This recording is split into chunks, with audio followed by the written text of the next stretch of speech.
Bueno, hoy vamos a continuar nuestro estudio en la epístola de los Gálatas y hoy vamos a estar en los capítulos, en el capítulo 3 del 19 al 29. Queremos dar como siempre la bienvenida a los que nos ven por medio del internet, así que sean bienvenidos y esperamos pues que este estudio sea de edificación. Eh, antes de entrar al tema, hoy el tema se titula El propósito de la ley. Antes de entrar, quisiera hacer un breve repaso de lo que hemos estado estudiando en los Gálatas. Ya hemos visto que cuál era el problema en los Gálatas, una iglesia, estas congregaciones en Galacia que habían sido fundadas por el apóstol Pablo, pero después que él partió de esas iglesias, llegaron unas personas, unos judaizantes, los que insistían en que no bastaba con ser, con simplemente, o sea, que no se podía ser salvo simplemente por la fe, sino que había que guardar la ley de Moisés, o sea, que tenían prácticamente que hacerse prosélitos judíos y entonces podían recibir lo que era el Mesías judío. Y entonces aquí el asunto que Pablo viene estableciendo es que no, es que añadirle a la fe cualquier otra cosa lo convierte en otro evangelio. Inclusive maldito, llegó a proferir una maldición contra todo aquel que predica otro evangelio y no es que haya otro. Y básicamente nosotros podemos ver la diferencia entre todas las religiones del mundo que son salvación por obras. Tú haces algo y Dios o la deidad que ellos sirvan hacen la otra parte. Y eso básicamente era lo que estos judaizantes estaban enseñando. No, tú tienes primero que circuncidarte, tú tienes que guardar la ley de Moisés y entonces, más la fe en Jesucristo, eres salvo. Y Pablo dice que no. Es el tema. Y esto hoy en día tenemos los mismos problemas. Tenemos lo que se llaman los judaizantes modernos que están entrando a las iglesias diciendo, bueno, no, tú tienes que guardar el sábado. Esto lo vemos en algunas sectas como los adventistas del séptimo día, pero de entre algunos también que supuestamente son protestantes o evangélicos, en lo que están, que se llama ese movimiento de raíces hebreas, es lo que insiste que ahora tú tienes que guardar los días que celebran los judíos, tienes que guardar el sábado, tienes que abstenerte de ciertos alimentos. O sea, y los vemos ahora con danzas hebreas, como si eso fuera una manera de adoración que agrada más a Dios, utilizando palabras en hebrea. No está malo aprender hebreo o griego, tal vez para tener un conocimiento más profundo de lo que es la escritura en los idiomas originales que se escribió. Pero cuando tú crees que por decirle a Jesús en el nombre hebreo, en vez del el nombre que nosotros conocemos, lo va a agradar más a Él, estás teniendo un problema. Cuando tú crees que la adoración va a agradar más a Dios en la iglesia porque estás haciendo danza o con ritmo de música hebrea, más que lo que pueden ser los himnos regulares o los coritos regulares, estás teniendo un problema. Y esto es lo que viene Pablo discutiendo. Vimos la semana pasada vimos quiénes son los verdaderos hijos de Abraham. Especialmente hoy en día, aplica hoy en día donde muchos evangélicos tienen prácticamente lo que es una adoración, una idolatría con lo que es con la nación de Israel. Y lo estamos viéndose ahora más que nunca con este conflicto que está en Gaza.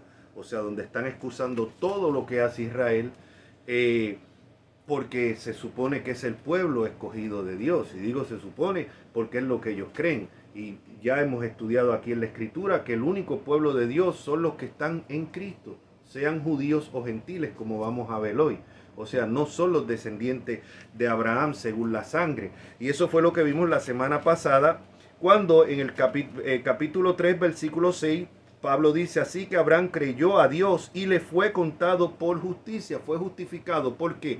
Por guardar la ley. No, todavía la ley no se había dado para el tiempo de... La ley no vino hasta 400 y pico de años después, pero fue justificado solamente por la fe. Y ese es el punto del apóstol Pablo, que no somos justificados por las obras de la ley, sino solamente por fe. y Abraham se le llama el padre de la fe y fue antes de la ley de Moisés. Y vemos que entonces dice en el versículo 7, que lo leímos la semana pasada, sabed por tanto que los que son de la fe, estos son hijos de Abraham. O sea, los que son hijos de la fe, los que han creído en Jesucristo por medio de la fe, esos son los verdaderos hijos de Abraham, porque Abraham es el padre de la fe. No son los descendientes de sangre, como ellos creían, que en una ocasión le dijeron a Jesucristo, nosotros no somos hijos de fornicación, dando a entender que Jesucristo sí lo era, dando a entender que Jesucristo era hijo de fornicación, puesto que María salió embarazada antes de juntarse con José. Eso estaba el rumor de que ella había fornicado. Y entonces por eso, como les triegan en la cara, no somos hijos de fornicación, somos hijos de Abraham. Un padre tenemos que es Abraham. Que les dijo Jesucristo, si fuese de Abraham, ustedes harían las obras de Abraham, pero esas no las hacen, ahora me quieren matar a mí. Y le dijo, ustedes son hijos de vuestro padre el diablo. Hoy en día le dirían antisemita al mismo Jesucristo.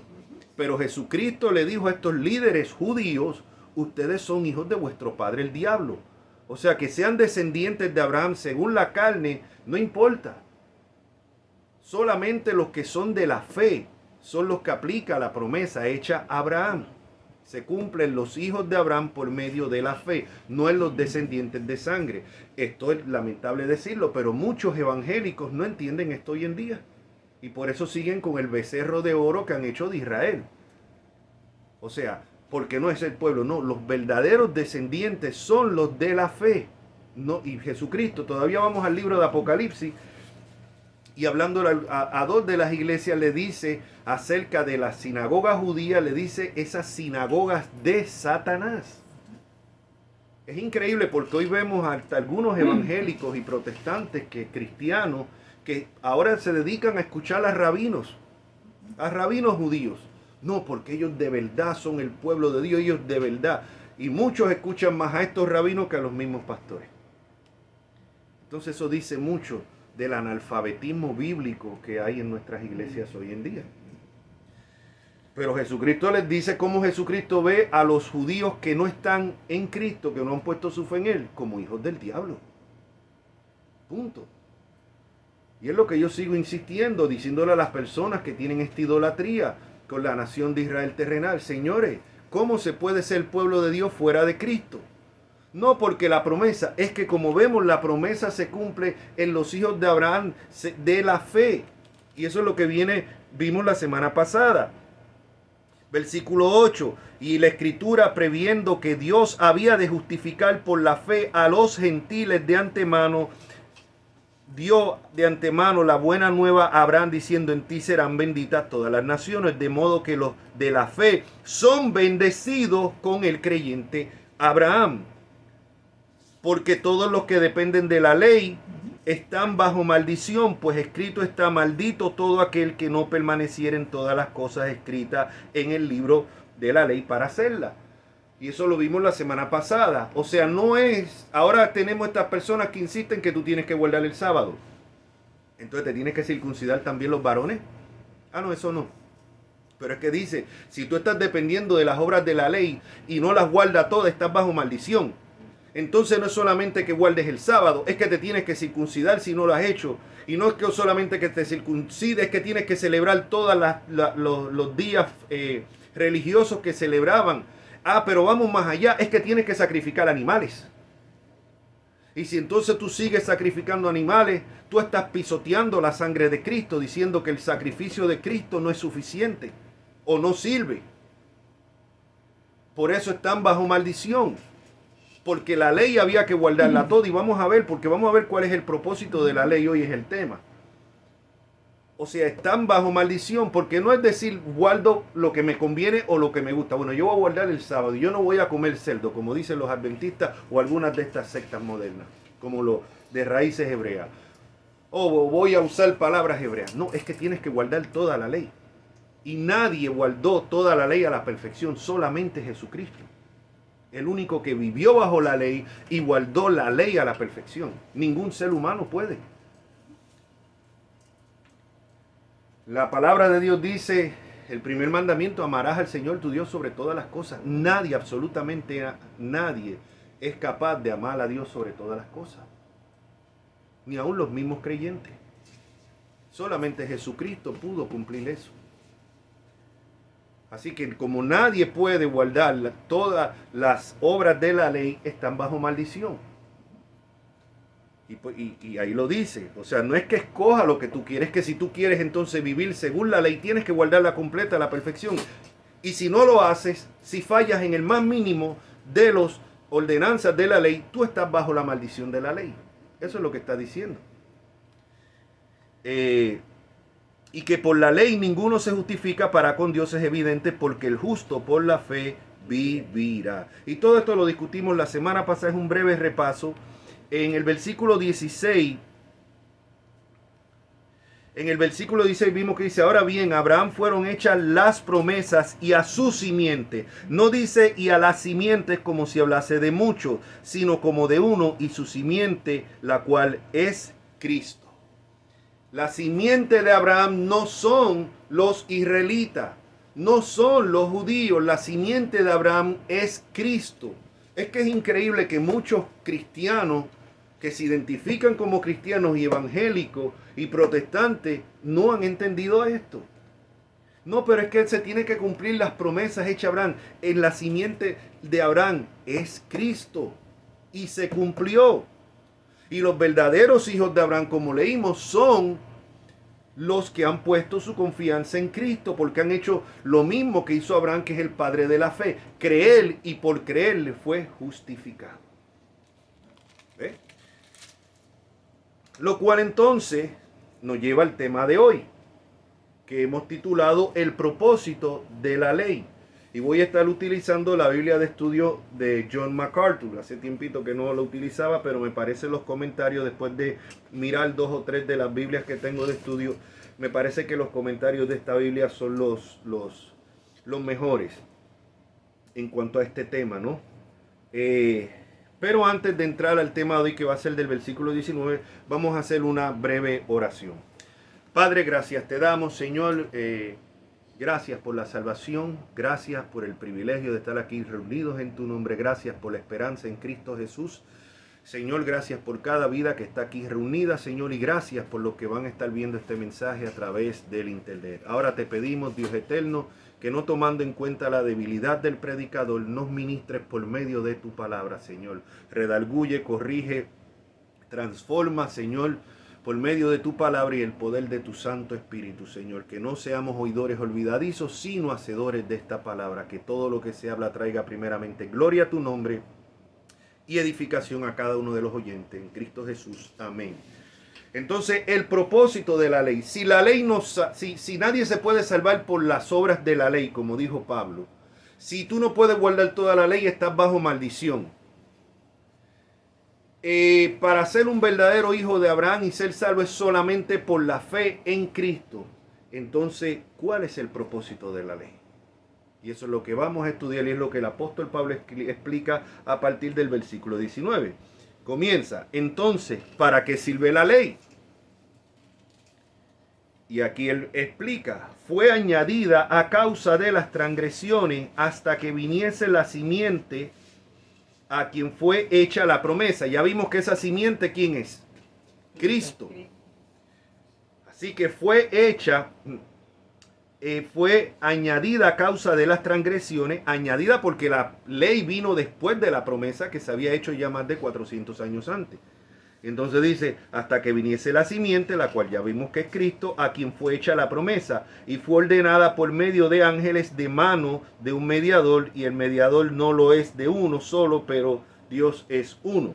Y quiero leer el comentario que tiene el hermano John MacArthur, el que dice, la respuesta de Pablo es que la ley, o sea, porque ¿cuál es el propósito de la ley? Este argumento, como dice MacArthur, el argumento persuasivo de Pablo en el sentido de que la promesa es superior a la ley, suscita la pregunta obvia, ¿cuál es el propósito de la ley? La respuesta de Pablo es que la ley revela la pecaminosidad irremediable del hombre, quien es incapaz de salvarse a sí mismo y tiene necesidad desesperante de un Salvador. Nunca tuvo el propósito de ser un camino a la salvación.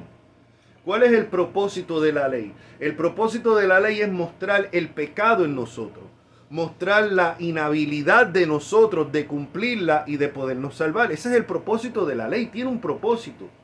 Por eso es que cuando se habla del evangelio, siempre hay que presentar la ley y dejarle saber a las personas que están bajo maldición, que están bajo la ira de Dios porque no pueden guardar la ley. Por cuanto todos han pecado, dicen Romanos, y están destituidos de la gloria de Dios. ¿Por qué? Porque todos han pecado y no han podido guardar la ley.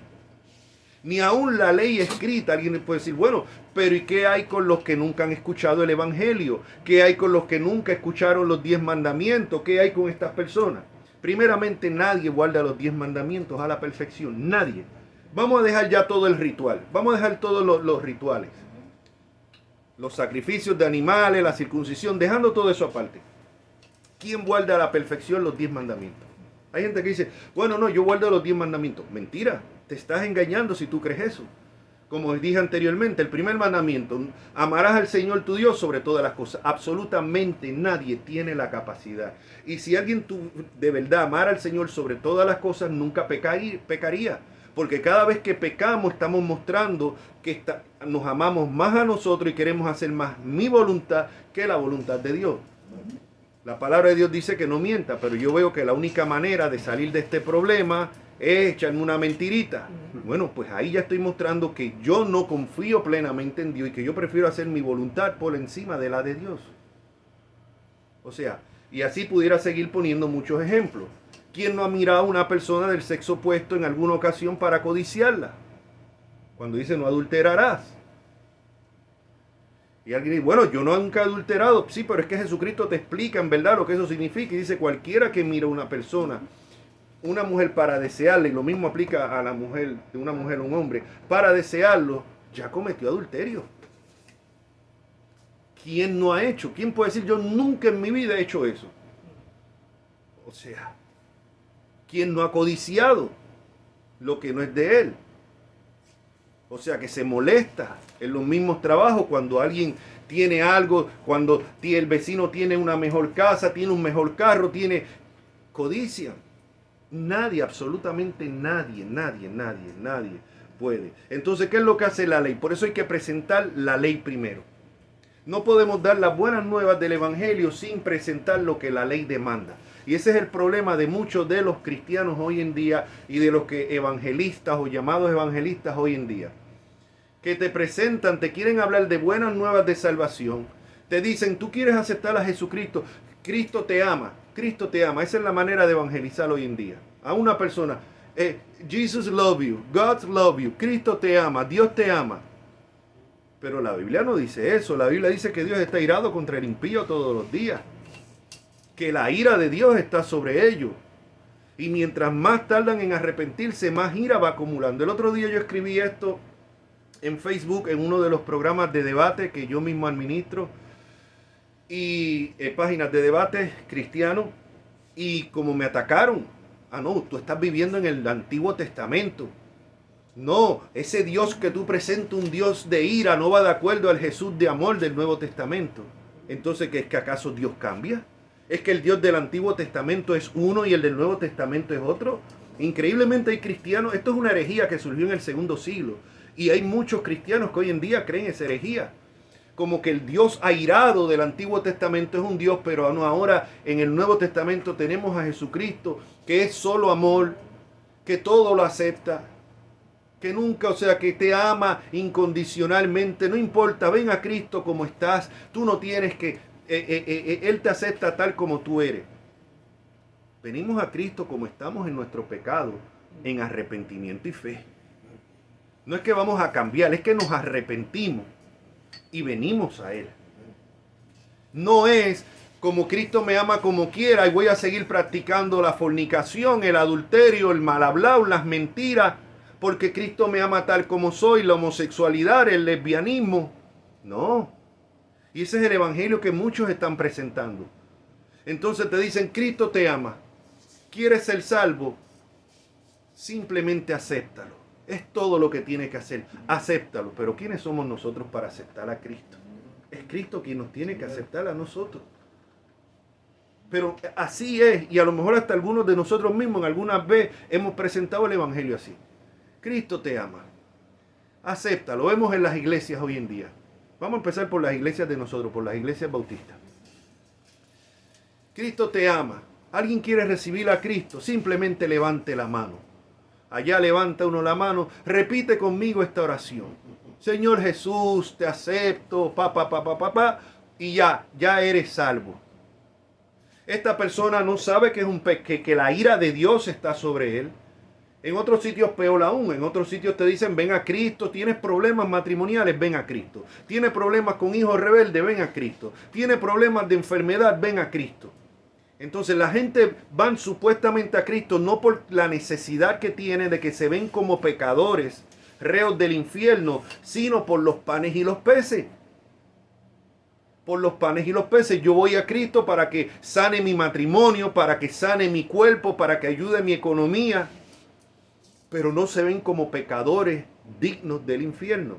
¿Qué es lo que pasa? Que estas personas cuando ven que el mundo no es, que estar en Cristo no es color de rosa todo, que nos seguimos enfermando, que seguimos teniendo problemas a lo mejor con ciertos familiares, que seguimos teniendo problemas económicos y a lo mejor ahora tenemos más, porque a lo mejor ahora como nos identificamos como cristianos, nos echamos más gente de enemigo, inclusive algunos familiares.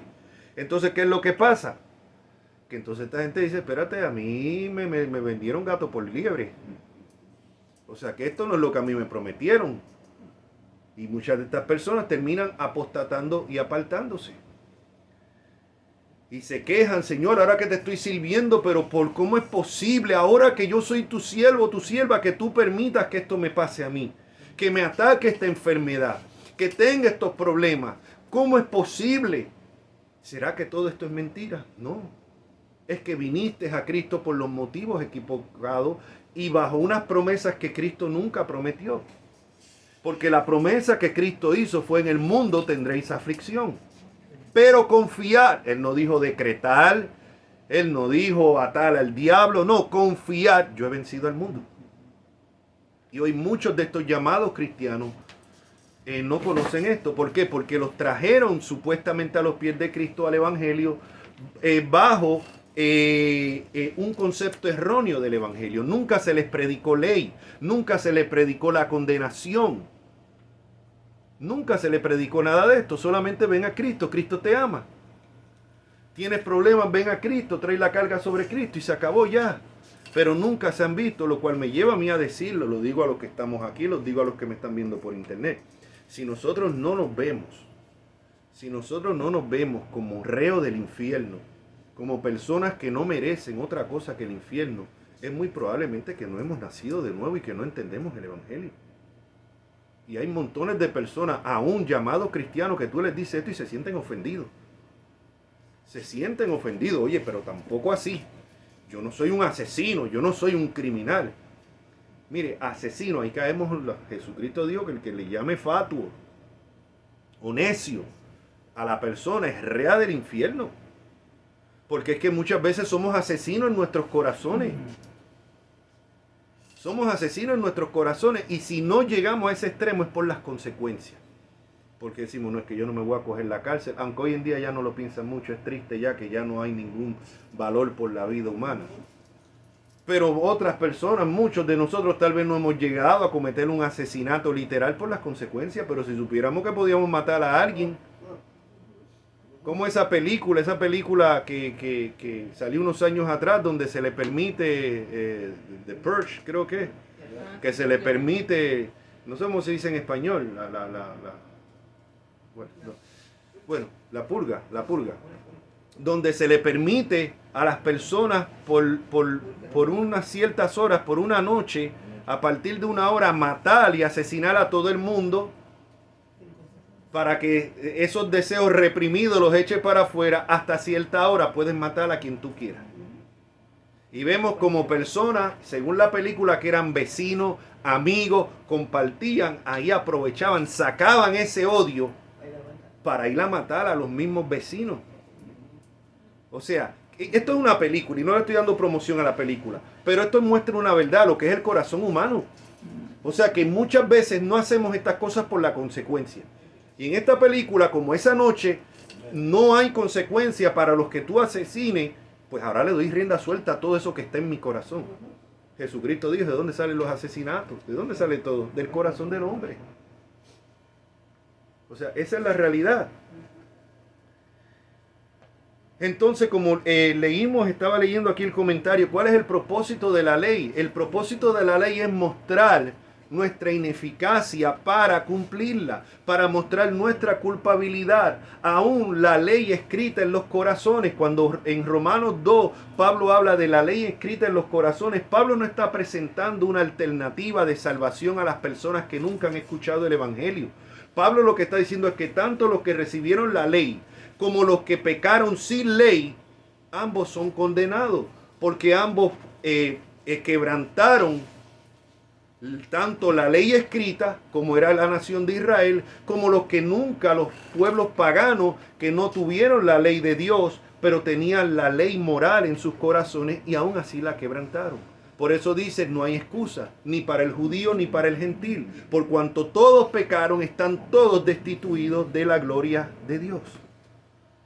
Entonces siempre nosotros, para presentar el Evangelio, tenemos que dejar claro que nadie se puede salvar por guardar la ley, porque nadie es capaz de guardar la ley de Dios a la perfección, y a la que fallas en uno quedas bajo la maldición de la ley. Ahora, en Cristo, vimos la semana pasada que dice claramente que Cristo nos libró de la maldición de la ley, lo que hemos puesto nuestra fe. El propósito de la ley es apuntar hacia Cristo. Ese es el propósito de la ley. Uno dice, bueno, entonces ¿para qué leo la ley? ¿Para qué leo el Antiguo Testamento? No, es que la ley apunta hacia Cristo. Los sacrificios de animales apuntan hacia el sacrificio perfecto de Cristo. El día de reposo apunta hacia el descanso y el reposo que es en Cristo, según Hebreos. ¿Ve? Sigue aquí nuestro amigo MacArthur en el comentario sobre esto.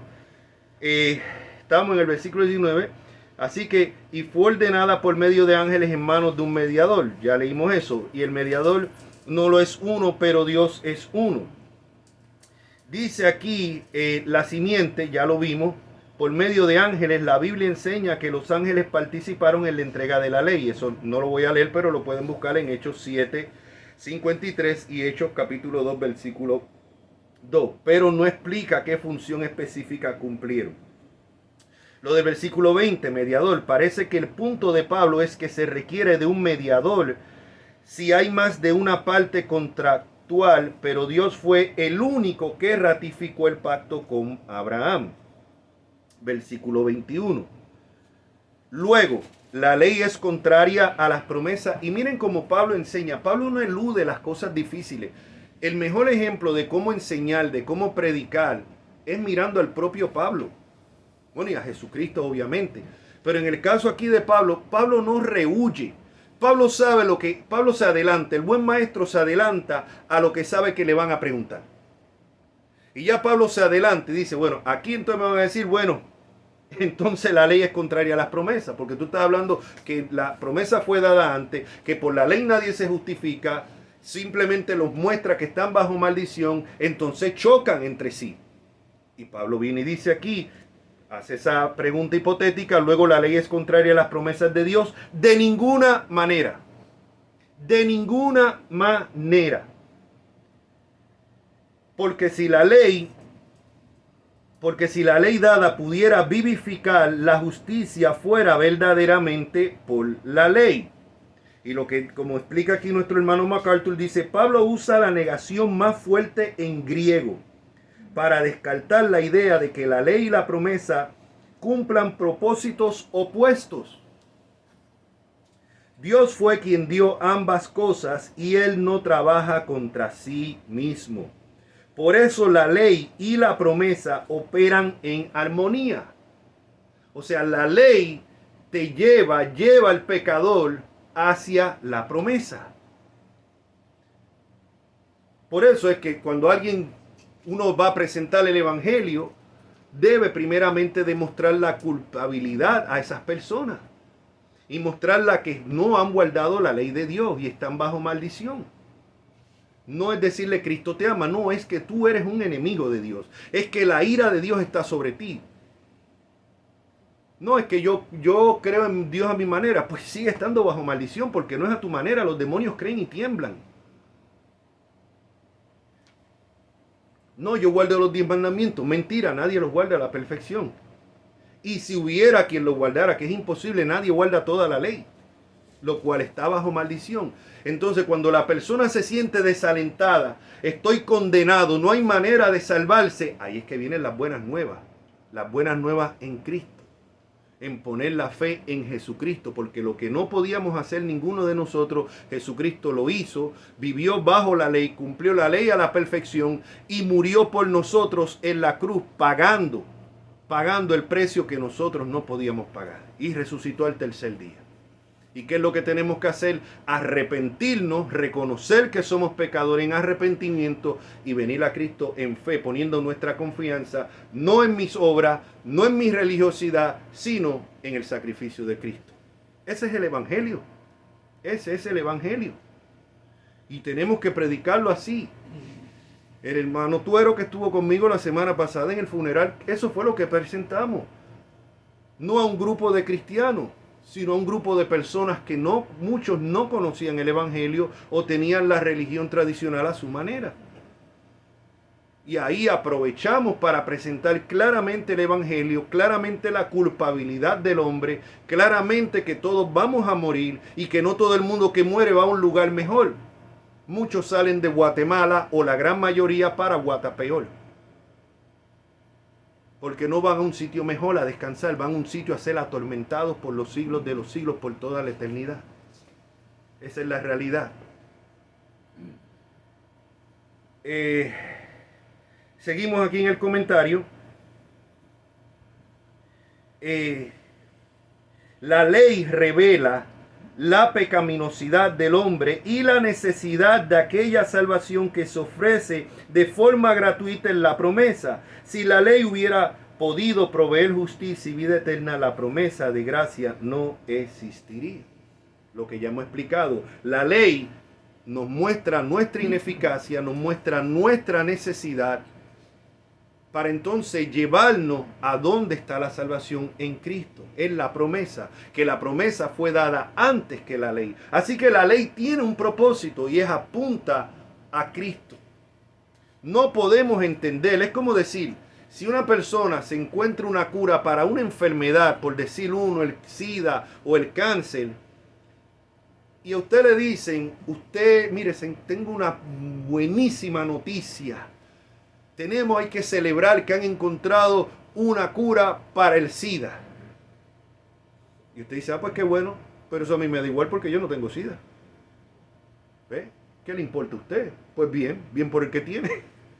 Y así mismo en las personas, si usted le habla de que Cristo murió por pecadores, pero no lo muestra esa persona como un pecador, bueno, pues qué bien, que murió por los ladrones, por los asesinos, pero por mí no, porque yo no le hago mal a nadie. No, hay que mostrarle, sí, que usted es culpable ante Dios, que usted está bajo la maldición de Dios, que usted está bajo la ira de Dios. Y esto no es predicar salvación como me dijeron a mí. No, tú estás predicando ley, salvación por ley, tú eres un legalista. No, es que a mí me han acusado de legalista, a mí me han acusado de libertinaje, a mí me han acusado de todo. De hipercalvinista, otros me han acusado de arminiano, o sea, las cosas opuestas. Pero no es que uno tiene que predicar todo el consejo de Dios. Y la ley muestra la culpabilidad. Y a la persona hay que llevarla a entender, que entienda que es culpable bajo la ley de Dios. Entonces, y solo entonces, cuando se le ha explicado a esa persona, es como al que le dice, usted tiene SIDA, o usted tiene cáncer. Pero tengo las buenas noticias. ¿Cuáles? Que hemos descubierto una cura para el cáncer o para el SIDA. Entonces esa persona sí se alegra. Pero si el médico no le da el diagnóstico primero, ¿qué le importa si hay una cura para tal enfermedad? Entonces, mientras la persona no se vea como pecador, no ve la necesidad de Cristo. Mientras no se vea como un reo del infierno que ha quebrantado la ley de un Dios santo, no se ve como reo del infierno. Y si no se ve como reo del infierno, no ve su necesidad de venir a Cristo. Versículo 22. Mas la Escritura lo encerró todo bajo pecado, para que la promesa que es por la fe en Jesucristo fuese dada a los creyentes. Nuevamente le leo aquí el comentario de MacArthur, donde él dice, el verbo griego que se traduce encerró significa confinar por todos lados. Pablo representa a toda la humanidad atrapada sin salida en el pecado, como un montón de peces atrapados en una red.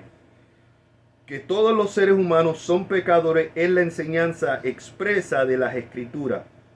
Lo podemos ver en Romanos 3:19, en Primera de Reyes 8:46, en el Salmo 143:2, en Proverbios 20:9, en Eclesiastés 7:20, Isaías 53:6, Romanos 3:9 al 19 y al 23 y 11:32. O sea, y esto lo di rapidito, pero este video lo pueden ver después y tomar las notas con calma, y a los que están aquí presentes se las puedo dar después que terminemos.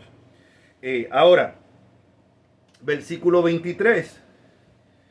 Pero antes que viniese la fe, estábamos confinados bajo la ley, encerrados para aquella fe que iba a ser reservada. Y una vez más, el comentario dice, desde el punto de vista de la historia de la redención, así como en toda la historia humana, en el área de la salvación individual, la fe que salva es la única llave que abre la puerta de la prisión, que mantiene subyugados a los hombres sin otra posibilidad de escape, solamente la fe. Dice, confinados bajo la ley, lo que leímos ahora. Pablo personifica la ley como el carcelero que vigila muy de cerca a los pecadores condenados, que están a la espera de recibir la pena de muerte bajo el juicio de Dios, como dice Romanos 6:23. Aquella fe que iba a ser revelada. Pablo considera de nuevo la venida de Cristo en sentido histórico, así como en el momento de la salvación de cada creyente en sentido individual. La fe que se deposita solo en Cristo libera a las personas de la esclavitud de la ley, bien sea la ley mosaica o la ley escrita en el corazón de cada uno de los gentiles, como es lo que explico ahorita, como expresa Romanos 2:14 al 16, que no muestra un camino de salvación para los que nunca han oído la ley o el evangelio. Lo que está diciendo es que tan culpables son los que nunca han oído la ley y el evangelio como los que la han oído y la han desobedecido, porque los que no la han oído pues tenían la ley moral en sus corazones y aún así la quebrantaron. Nuestros indios en nuestros países, antes de que vinieran los españoles con un evangelio completamente trastornado, con un falso evangelio, aún así son culpables. Alguien dice, no, pero es que en Romanos 2 dice que los que sin ley han pecado, sin ley perecerán, y los que lo sí, ahí lo que está mostrando, y si seguimos leyendo, es que dice, por cuanto todos pecaron, los que oyeron la ley escrita y los que tenían la ley en sus corazones. Por eso no hay salvación para nadie fuera de Cristo. Entonces no es justo que gente que nunca oyeron el evangelio se pierda. Sí es justo, porque tenían una ley escrita en sus corazones y aún así la desobedecieron. Pero entonces no se supone que Dios le dé la misma oportunidad a todos por igual. No, ahí es que viene la elección incondicional que muchos evangélicos rechazan, que dice que tiene misericordia del que tiene misericordia y no está en obligación a darle la misma oportunidad a todos. Ahora, seguimos aquí en el versículo 24. De manera que la ley ha sido nuestro ayo para llevarnos a Cristo, a fin de que fuemos justificados por la fe. ¿Cuánto hemos leído de todos, yo creo, aquí? ¿Y cuántos han entendido lo que significa nuestro ayo? O sea, muy poco. Tutor, sí, un tutor. Y les voy a leer aquí la explicación, ayo. Dice que la ley De manera que la ley ha sido nuestro ayo para llevarnos a Cristo. Oiga bien. ¿Y qué es un ayo? La palabra griega denota a un esclavo cuyo deber era cuidar a un niño hasta que llegara a la edad adulta. Esto en tiempos del apóstol Pablo, en una sociedad grego-romana. El ayo o tutor lo acompañaba a todas partes y vigilaba su conducta en el hogar. Muchos ayos ejercían una disciplina tan estricta que quienes estaban bajo su tutela anhelaban el día en el que serían libres de esa custodia permanente.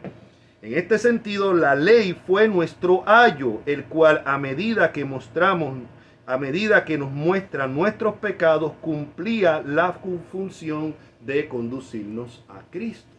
Estamos entendiendo claramente el propósito de la ley. Era nuestro ayo, era nuestro tutor,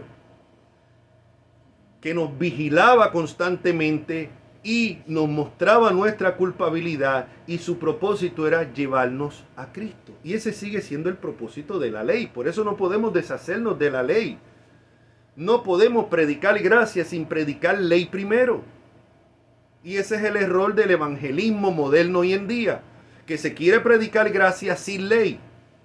Es como predicar la cura de una enfermedad sin diagnosticarle al paciente la enfermedad. Eso es lo que están haciendo. Por eso vemos tantos falsos cristianos en las iglesias. Tanto daño, tanto mal testimonio que se está haciendo, porque son personas autoengañadas. Personas que creen que son lo que no son. Personas que creen lo que no creen. Personas que van hacia donde no van. Personas que piensan que tienen una posición que no tienen. Y personas que el día del juicio van a escuchar a ese Jesús amoroso decirle maldito al fuego eterno preparado para el diablo y sus ángeles.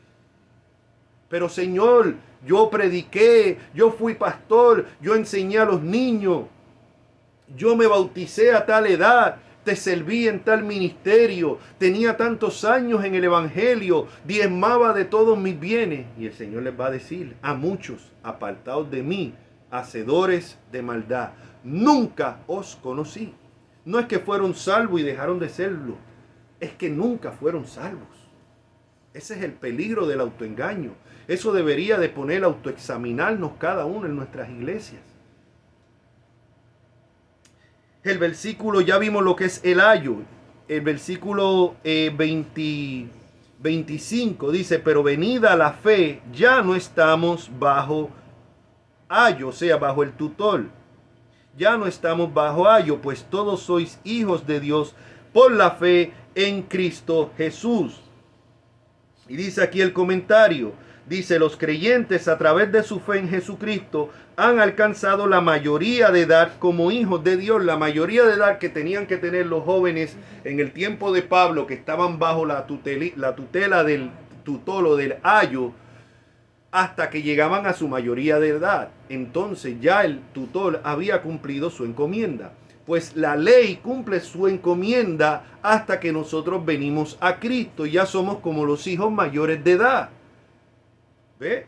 Y eso es lo que explica aquí. Dice: por eso no están ya bajo la tutela de la ley, como explica Romanos 6:14.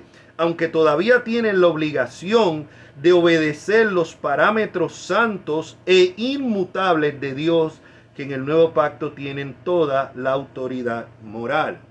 Así que tenemos, porque es que siempre hay los extremos, ya no estamos bajo la ley. No estamos ya bajo la ley.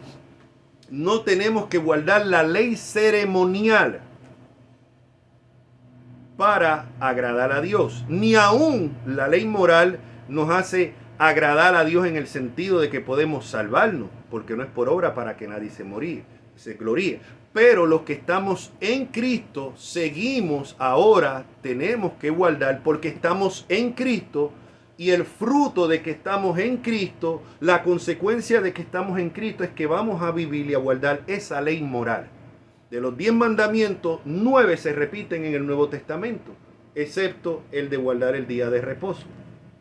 Pero los otros 9 se repiten y se siguen repitiendo. Los fornicarios no heredan el reino de Dios. Los idólatras no heredan el reino de Dios. Y habla que los idólatras no solamente son los que tienen estatua ni se postran a ella, sino que el dinero es idolatría para muchos. O sea, sigue lo mismo. Los fornicarios no heredan el reino de Dios. Así que no estamos ahora, como muchos entienden, que se le llama, se me fuera la palabra, pero los que están sin ley, se me fue la palabra ahora, pero son los que están sin ley, que dice, bueno, como estamos en Cristo y no estamos bajo la ley, pues yo puedo vivir fornico, miento, adultero, porque ya no tengo que guardar la ley. Quien practica tales cosas, la Biblia dice claramente que no entra al reino de Dios. O sea, los que practican tales cosas, el que practica el pecado es del diablo. Antinominiano era la palabra, son los ya se me trabó. Sí, o sea que significa los que están sin ley. Pablo dice, seguimos bajo la ley de Cristo. O sea, entonces, por su fruto se conoce el árbol. Una persona que profesa ser cristiano y dice, bueno, como no estoy en la ley, pues vivo en fornicación, como hay montones de personas en las iglesias que viven en concubinato, en fornicación. Ah, no, pero es que nos amamos. O dos parejas del mismo sexo. No, es que Dios es amor. Hay ahora iglesias de homosexuales. Homosexuales ordenados al ministerio. Pues no, la Biblia dice claramente que los que practican tales cosas no heredan el reino de Dios. Y que el que practica el pecado es del diablo. Una cosa es que todos fallamos y todos pecamos a diario, aún con los pensamientos. Y otra cosa es excusar. El cristiano cuando peca y falla se siente dolido. El que no es cristiano excusa su pecado. Excusa su pecado. O peor aún, ni siquiera ve razón de excusarlo. Es la diferencia. El que está en Cristo y falla y peca, viene dolido a Cristo porque dice, hijitos míos, no pequéis, pero si alguno hubiese pecado, abogado tenemos para con el Padre a Jesucristo el justo. Y dice que el que dice que no peca, lo hace el mentiroso. Años atrás recuerdo una señora en la iglesia que me decía, no, pastor, los cristianos no pecamos, usted está mal. Los cristianos cometemos faltas. Bonita manera de adornarlo. No, los cristianos pecamos. Pero una cosa es pecar y otra cosa es practicar el pecado. Es un estilo de vida en el pecado, donde no se ve ningún cambio de nuestra antigua manera de vivir y la nueva manera. Si era un fornicario, pues usted sigue siendo un fornicario, un mentiroso, un mujeriego, un homosexual, un ladrón, un charlatán, o sea, un mal hablado. No hay cambio. Ah, no, pero es que ahora soy cristiano. Como yo he escuchado a algunas personas cuando yo he explicado esto, he escrito algo de esto, me dicen, ah, no, pero es que nadie es perfecto. ¿Cuál es la moda ahora? No me juzgue. Tú no eres nadie para juzgar. La palabra de Dios te juzga.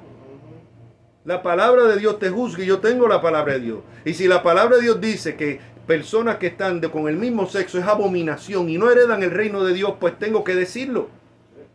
Ah, no, usted es un homofóbico. No. Es lo que enseña la palabra de Dios. Y mucha gente no. Solamente Dios juzga. Sí, la Biblia dice Dios es amor, pero Dios es fuego consumidor. Horrenda cosa es caer en manos del Dios vivo. Horrenda cosa es presentarse el día del juicio y no tener a Jesucristo como el abogado. Porque el que no tenga a Jesucristo como abogado el día del juicio lo va a tener como juez. Y ese Jesucristo que muchos creen que es solamente amor y que nada de juicio, va a ser el mismo que les va a decir maldito al fuego eterno preparado para el diablo y sus ángeles. Eso está ahí en la escritura en Mateo. Lo que pasa es que muchos se han inventado al Cristo y al Dios a su manera y no al Cristo y al Dios bíblico. Ya terminando. Dice versículo 26. Ya vimos que la ley era el ayo, era el tutor. ¿Cuál es el propósito? Llevar a Cristo al pecador. Dice, pues todos sois hijos de Dios por la fe en Cristo Jesús. Y vemos que dice, solo aquellos que ponen su fe en Jesucristo son verdaderamente hijos espirituales de Dios. Los incrédulos son hijos de Satanás. No todo el mundo es hijo de Dios. Todo el mundo es criatura de Dios. Si vamos rapidito a Juan capítulo 1, versículo 12 al 13 dice: mas a todos los que le recibieron, o sea, Jesucristo, a los que creen en su nombre, les dio potestad de ser hijos de Dios. Ah, bueno, qué bueno, yo creo en Jesús. No es decirlo de labio. La Biblia dice que los demonios creen y tiemblan. Los demonios se postraban en el ministerio terrenal de Jesucristo y le decían: ¿qué tienes contra nosotros, hijo del Dios Altísimo? Sabemos quién eres, tú eres el Hijo de Dios. No basta. Muchas personas reconocen eso, pero no han nacido de nuevo. Y eso se ve por sus estilos de vida. No basta decir yo creo en Dios. Sí, somos salvos solamente por creer, pero por creer genuinamente. Y la verdadera fe se va a demostrar por las obras que le siguen. No es que somos salvos fe más obras, sino que somos salvos solamente por la fe, pero esa fe va a producir esas obras. Esas buenas obras de las que se prepararon de antemano, como dicen Efesios, para que anduviésemos en ella. Así que más a todos los que le recibieron, a los que creen en su nombre, les dio potestad de ser hijos de Dios, los cuales no son engendrados de sangre, ni de voluntad de carne, ni de voluntad de varón, sino de Dios. Nuestros hijos de sangre, si no están en Cristo, no son hijos de Dios. Son hijos del diablo, aunque suene feo. Nuestros familiares más queridos, si no están en Cristo, no digo si se consideran cristianos, si se bautizaron o si hicieron la primera comunión, no, si no están en Cristo, de nada les sirve. Aquí nadie se salva por ser protestante, católico, romano, nadie hijo de Dios, por guardar la tradición, por ser evangélico, por ser bautista, por ser calvinista, por ser arminiano. No, ser metodista, pentecostal, por hablar en lenguas, no hablar. No, aquí se salva si están en Cristo. Y muchos de los que yo he mencionado no están en Cristo. No digo que no estén todos, señores, no me malentiendan, no estoy diciendo que toda esa gente no. Pero muchos que se creen simplemente por ser pentecostales, por ser bautistas, por ser protestantes, por ser católicos romanos, piensan que están y cometen el mismo error que cometieron los religiosos del tiempo de Jesucristo. Versículo 27. Porque todos los que habéis sido bautizados en Cristo, de Cristo estáis revestidos. Y le leo una vez más aquí el comentario de MacArthur, donde dice: no se trata del bautismo del agua, el cual no puede salvar. Véasela dice: Pablo usó la palabra bautizados en un sentido metafórico para hablar de ser sumergidos en o colocados dentro de Cristo, mediante el milagro espiritual de unión con Él en su muerte y resurrección. De Cristo estáis revestidos, el resultado de la unión espiritual del creyente con Cristo. Pablo recalcó el hecho de que hemos sido unidos con Cristo por medio de la salvación. Nuestra posición delante de Dios ha cambiado porque hemos sido revestidos de Cristo en su muerte, resurrección y justicia. La aplicación práctica es que necesitamos revestirnos de Cristo ante los hombres, lo cual se expresa en nuestra conducta. Por su fruto, Jesucristo dijo, se conoce el árbol. No es por lo que afirme ser. ¿Por qué vemos tanto adulterio en las iglesias? ¿Por qué vemos tantos ladrones dentro de las iglesias? ¿Por qué vemos tantos mercaderes del evangelio dentro de las iglesias? Porque no todo el que dice Señor, Señor va a entrar al reino de Dios. Y esa excusa de que no, la iglesia es el hospital cristiano, así que porque es el hospital cristiano está lleno de gente enferma, no basta, eso no lo hace. Imagínense un hospital donde todo el mundo está gravemente enfermo y nadie se sana. Pues qué porquería de hospital es ese, ¿no? Entonces, ¿cómo que porque la iglesia es un hospital es que abunda el pecado? No, pecadores arrepentidos y que viven a la perfección, no, pero tampoco que vivan practicando el pecado. Como vemos en muchas de estas congregaciones, ladrones vestidos de pastores, mercaderes del evangelio haciendo negocio. Mire, yo quiero aclarar algo aquí rapidito. El obrero, y lo explicamos anteriormente, el obrero es digno de su salario. Y Pablo dice que el que predique el evangelio, que vive del evangelio.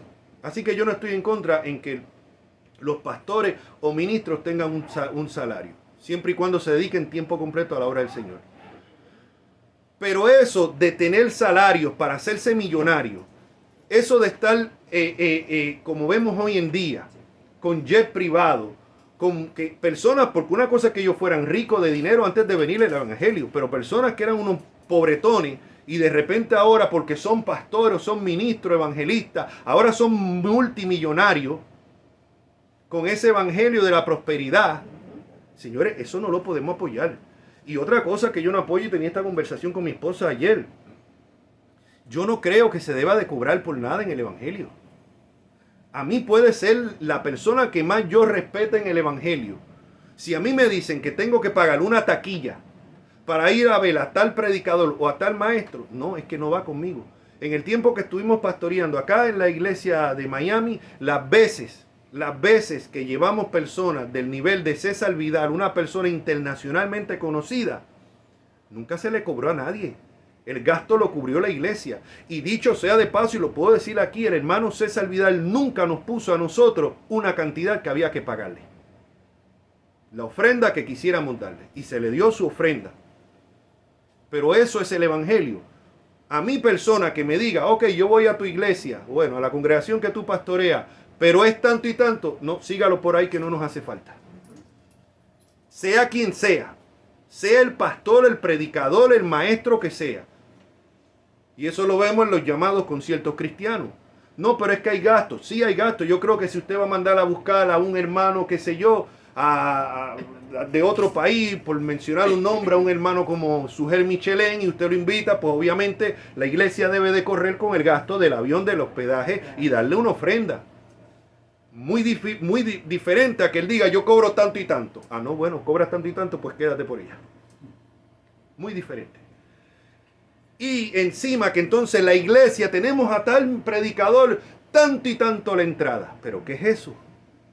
¿Pero qué es eso? Pues que corra la iglesia con el gasto, como nosotros hicimos en el pasado. Y el que no tiene dinero, que se fastidie.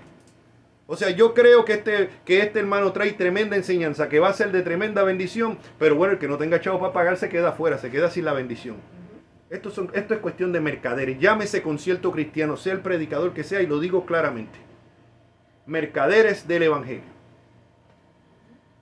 Tenía que decir esto, porque es que he estado viendo en estos días unas cosas que de verdad tenía que mencionarlo. Ahora, ya volviendo aquí, ya sí que casi estamos terminando. Dice, ya vimos lo de revestidos en Cristo, versículo 28. Así que esto es de suma importancia, porque estos montones de evangelios de evangélicos no lo entienden todavía. Señores, especialmente esta secta de las raíces hebreas, especialmente estos que insisten en que todavía Israel étnico es pueblo de Dios. Versículo 28, ya no hay judío ni griego, no hay esclavo ni libre, no hay varón ni mujer, porque todos vosotros sois uno en Cristo.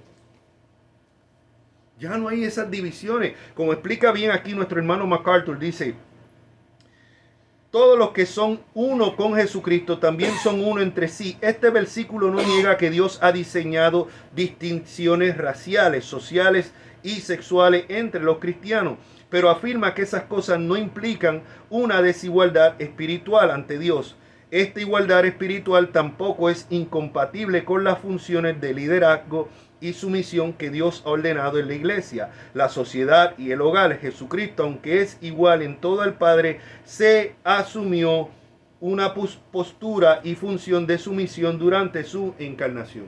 En otras palabras, somos uno en Cristo. Ya aquí no hay diferencia entre judíos, gentiles, hombres, mujeres, negros, blancos, gordos, flacos. Pero eso no quita las diferentes funciones que Dios ha establecido. Espiritualmente somos todos uno, nadie tiene una ventaja espiritual. Pero por ejemplo, en el hogar la cabeza debe de ser el hombre, y eso está establecido en la Escritura. En la iglesia el líder debe de ser el varón. Esas son cosas que están en la Escritura. Y la mujer debe de someterse al marido, como el marido tiene que amar a su mujer, como Cristo amó a la iglesia, y el marido tiene que someterse a Cristo. Esto no lo hace. Cristo está en igualdad con el Padre, siendo Dios, siendo la segunda persona de la Trinidad. Sin embargo, se sometió al Padre. Un policía no es más hombre que yo. pero yo tengo que someterme porque Él es la autoridad. Y si un policía pasa por ahí a 100 millas donde dice 65, yo no puedo ir y parar al policía y decirle, voy a detenga que le voy a dar un ticket a usted. Lo que puedo ir es que ir preso, ¿verdad? Porque no tengo... Pero si yo soy el que voy a 100 millas y el área 65, el policía tiene la autoridad para pararme, darme un ticket y si me pongo potrón y guapetón, llevarme preso. O sea, ¿significa que él es más hombre que yo? No, tiene una función diferente en la sociedad. Igual que un policía no puede venir a este púlpito y decir, no, yo soy la ley, así que yo voy a predicar el lugar tuyo. No, no puede hacer eso. No se trata de que uno sea más que el otro, se trata de diferentes funciones que Dios ha establecido en su iglesia y en los hogares. Y nosotros tenemos que someternos al gobierno siempre y cuando no vaya en contra de la ley de Dios. Si a mí el gobierno me dice, usted tiene que casar parejas del mismo sexo, pues no, yo no lo voy a hacer. Ah, pues va preso, pues voy preso. Pues tiene una multa, pues me den la multa. Ahora, si el gobierno me dice a mí, usted tiene que pagar impuestos, pues aunque me parezcan injustos, tengo que pagarlo. ¿Ves? Porque Jesucristo dijo, dar a César lo que es de César y a Dios lo que es de Dios. Y ahí el punto eran los impuestos. Así que ya sí, el último versículo. Y si vosotros sois de Cristo, ciertamente linaje de Abraham sois. Oiga bien, si usted es de Cristo, si usted está en Cristo, usted no tiene que hablar hebreo. Usted no tiene que ser descendiente de sangre. Es más, quiere que le diga, usted es más descendiente.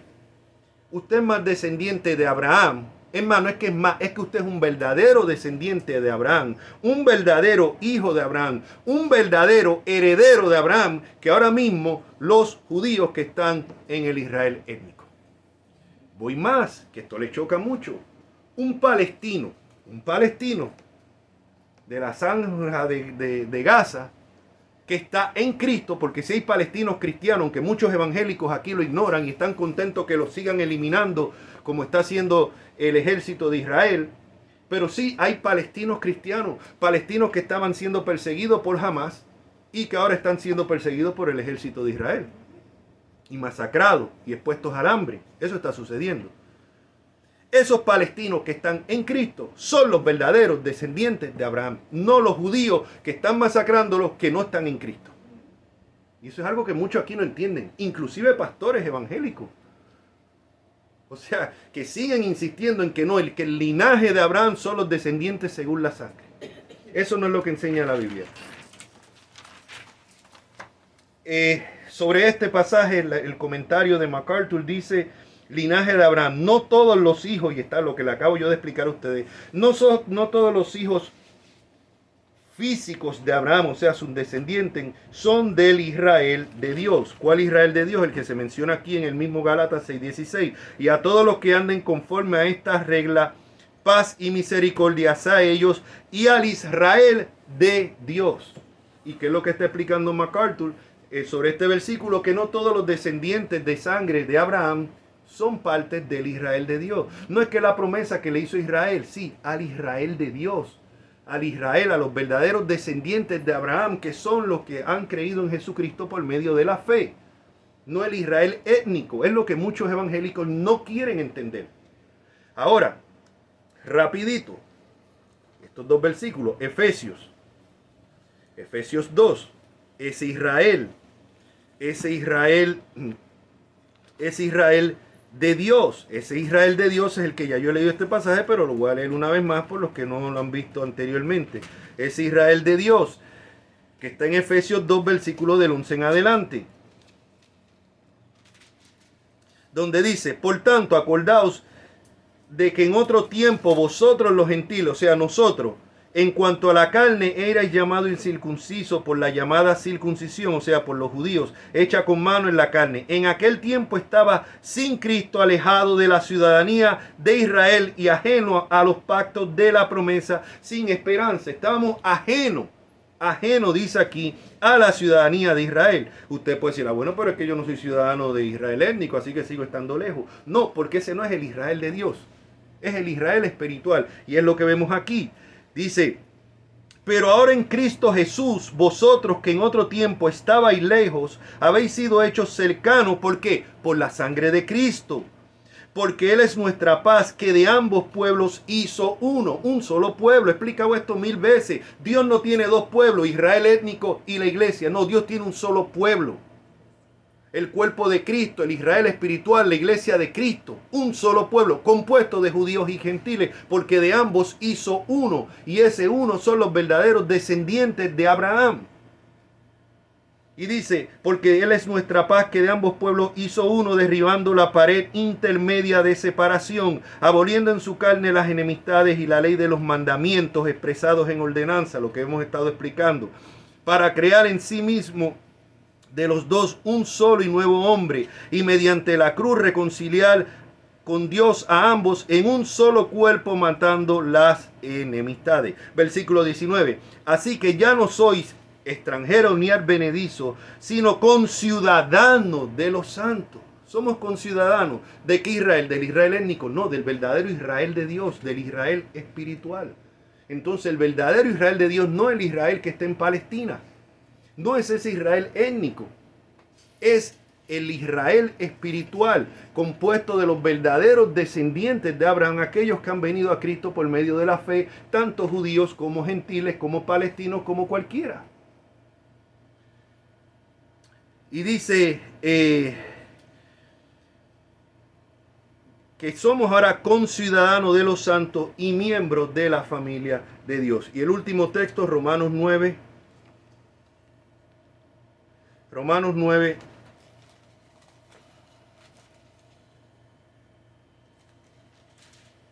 Romanos 9, versículo del 6 al 8, donde dice, no es que la palabra de Dios haya fallado, porque no todos los que descienden de Israel son israelitas. Oiga, pero qué más claro, yo no entiendo cómo hay evangélicos que insisten en negar esto. Lo dice claramente. No es que Dios no puede faltarle a sus promesas de Israel, es que Dios no le ha faltado a sus promesas de Israel, porque la simiente de Israel, de Abraham, es Cristo. Y el verdadero Israel es el Israel espiritual, no es el Israel literal. Si está claro aquí, no todos los que descienden de Israel son israelitas, ni por ser descendientes de Abraham son todos hijos, sino en Isaac te será llamada descendencia. Esto es, no los que son hijos según la carne son hijos de Dios, sino que son hijos según la promesa, son contados como descendientes. ¿Qué más claro? Y si le da un poquito más para atrás, que no lo tenía aquí, pero ya que estamos en Romanos lo voy a buscar. Si usted va un poco para atrás a Romanos 2, dice, versículo 28, pues no es judío el que lo es exteriormente. Sí puede ser judío según la carne, pero no es judío delante de Dios. No es judío el que lo es exteriormente, ni es la circuncisión la que se hace exteriormente en la carne, sino que es judío el que lo es en el interior, y la circuncisión es la del corazón en espíritu, no en letra, la alabanza del cual viene de los hombres, sino de Dios. Mire qué claro, mis hermanos. Y hoy en día tenemos cristianos que están tratando de hablar palabras hebreas, danzas hebreas, una idolatría con Israel, oramos por Israel. Bueno, ore por Israel como ora por Colombia, Puerto Rico, Estados Unidos y cualquier país del otro mundo. Y para que venga la salvación a ellos, pero no en una manera especial. Porque vamos a ver que cuando dice orar por Jerusalén, lo vamos a ver más adelante cuando lleguemos ahí, es por la Jerusalén celestial, no por la Jerusalén que está en Palestina. Como los verdaderos descendientes son los que han aceptado la promesa. Así que, ¿quiénes son los verdaderos hijos de Dios? ¿Cuáles son los verdaderos descendientes de Abraham? Todo aquel que está en Cristo. ¿Y cómo sabemos si estamos en Cristo? Si venimos a Jesucristo, reconocemos que somos pecadores, que no es por hacer la primera comunión, que no es por bautizarte como niño, que no es por hacerte protestante, que no es por repetir una oración como el papagayo, que no es por tratar de ser judío ahora y empezar a hablar hebreo y meter danzas hebreas y de usar palabras hebreas, nada de eso. No tienes que guardar la ley. No tienes que empezar a tocar el cuerno ese en las asambleas ahora cristianas como hacen algunos ridículos. No. ¿Cómo puedes asegurarte de ser hijo de la promesa? viniendo a Cristo, reconociendo que eres pecador, poniendo toda tu confianza en Jesucristo para salvación. No hay que guardar el sábado. Nuestro reposo, nuestro sábado es Jesucristo. Es lo que enseña la epístola de los Hebreos. No hay que hacer más sacrificio, ni de gallina, ni de pollo, ni todas esas cosas que hace la santería, porque el sacrificio perfecto es Jesucristo. Amén. Así que oramos. Padre, gracias te damos por esta palabra, Señor. Tu palabra ha sido predicada, la semilla ha sido regada, Señor. Gracias, gracias por este tremendo beneficio que nos has dado en Cristo, en ser los verdaderos descendientes de Abraham, Señor. Gracias por las promesas, Señor, que se cumplen, Dios eterno, en nosotros. Gracias por hacernos conciudadanos de ese Israel de Dios, Señor. Gracias. Y nuestra oración es que, Padre Santo, ya que la semilla ha sido regada, tu Santo Espíritu dé ahora el crecimiento en Cristo Jesús. Amén. Lo que están viendo a través del video, pues siempre sabe que cualquier pregunta, siempre pueden escribirle en los comentarios. Pueden suscribirse al canal de Ricky Frontán para que automáticamente le lleguen estos videos. Pueden ponerle un me gusta, que esto ayuda a que se siga promoviendo más el video. Y pueden compartirlo también con otras personas. Así que ya vimos cuál ha sido el propósito de la ley. ¿Cuál es el propósito de la ley?